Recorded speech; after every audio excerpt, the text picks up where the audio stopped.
सोपे प्रश्न विचारा. आपले नाव काय?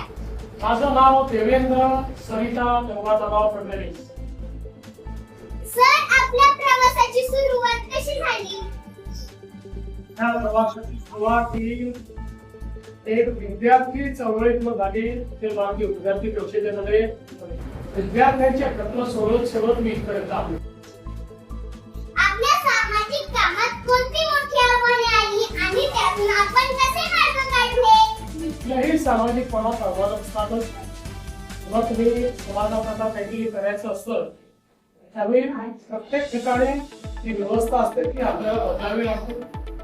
व्यवस्था बदलताना अडचणी येतात. पण आपल्यासमोर किती मोठे मोठे आदर्श आहेत. छत्रपती शिवाजी महाराजांचा आदर्श आहे. तिथे स्वराज्याची स्थापना केली. त्याला स्वराज्याची स्थापना करताना मुलाची लढावं लागलं, काही तुम्हाला स्वकीयाची लढावं लागलं.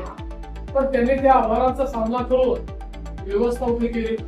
आपल्यासमोर भारतरत्न डॉक्टर बाबासाहेब आंबेडकरांचा आदेश आहे. चांगलं काम जर आपण केलं तर चांगल्या कामामध्ये आपण यशस्वीच होतो, कधी अयशस्वी होतो.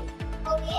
आपल्या कारकिर्दीतला असा कोणता अनुभव आहे जो आजही लक्षात आहे आणि प्रेरणा देतो? असे खूप अनुभव आहे पण आजचा अनुभव जास्त लक्षात राहील. तू घेतलेली मुला आजच्या डिजिटल युगात आपण शिक्षण क्षेत्रात कोणते बदल करू इच्छिता? मला असं वाटतं की डिजिटल शिक्षण खूप महत्वाचं आहे. आणि आज या शाळेमध्येच एक अतिशय सुंदर डिजिटल लॅबचं उद्घाटन केलं.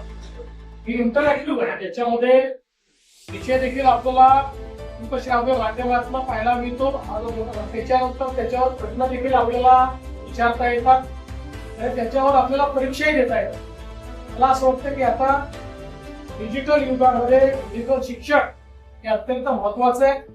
प्रत्येकाकरता डिजिटल शिक्षणामुळे शिक्षणाची दारं उघडलेली आहेत. तर जगातली कुठली गोष्ट ही आता आपल्याला शिकता येते.